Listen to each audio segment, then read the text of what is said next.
নমস্কার, আমার শব্দকথা চ্যানেলে আপনাদের সকলকে স্বাগত জানাই।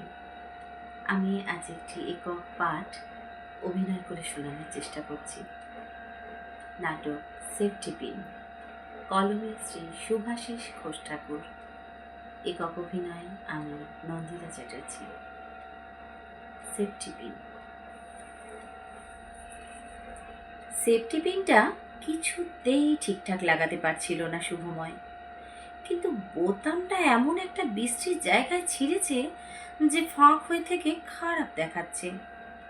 অনুকে ডাকবে না, তবুও কিছুতেই ডাকলেই এখন কিছু বাঁকা কথা শুনতে হবেই। কাল রাতে বিয়ে বাড়ি থেকে ফেরার পথেই যে ঝগড়া শুরু, তা অনেক রাত পর্যন্ত গড়িয়েছে। আজ এই অফিসে বেরোবার সময় পর্যন্ত অনুতাই রান্নাঘর থেকে একবারও এসে দাঁড়ায়নি পর্যন্ত ওর সামনে। রুমাল খুঁজে পায়নি, তবুও ডাকেনি। ওয়ালেটটা খুঁজে পেতেও বেগ পেতে হয়েছে, তবু ডাকেনি শুভময় অনুকে। থাক, রাগ দেখিয়ে দূরে সরে।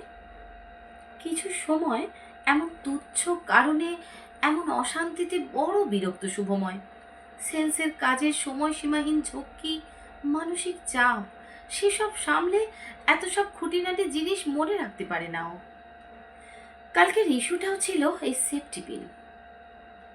কদিন ধরেই বলছে অনু সেফটি পিন চাই এক পাতা, রোজ ভুলেই গেছে। কাল শাড়ির আঁচলে লাগাবার মতো সেফটি পিন পাইনি একটাও, তাই নিয়ে বেজায় রাগ অনুর। ইয়ার এন্ডিংয়ের চাপ, তাই অফিস থেকে ফিরে এসে দুঃসম্পর্কের শালির বিয়ে, মেজাজও আয়ত্তে ছিল না শুভময়েরও। সব সময় কত আর একা অনুই বলবে আর ও শুনবে। কাল খারাপভাবেই উত্তর দিয়েছে শুভময়। তারপর থেকেই চলছে কথা বন্ধ।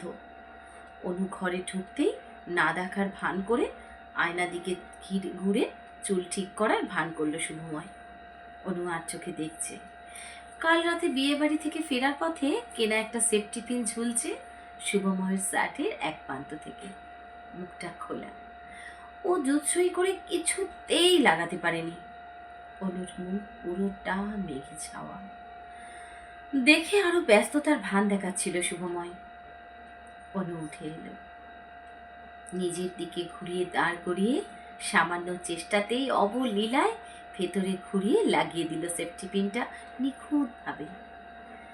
রাগ রাগ চোখে শুভময়ের চোখের দিকে তাকাতে গিয়েও হঠাৎ হঠাৎ হেসে বলল, মেটাবে না তো? এভাবে রাগ দেখিয়েই বেরিয়ে যাবার ইচ্ছে? সারা দিনের মতো? জানোই তো আমি বেশিক্ষণ এভাবে পারি না। এভাবেই কি করে যেন জব্দ করে ঝগড়া হলেও অনু শুভময়কে। শুভময় অনুকে কাছে জড়িয়ে নিল।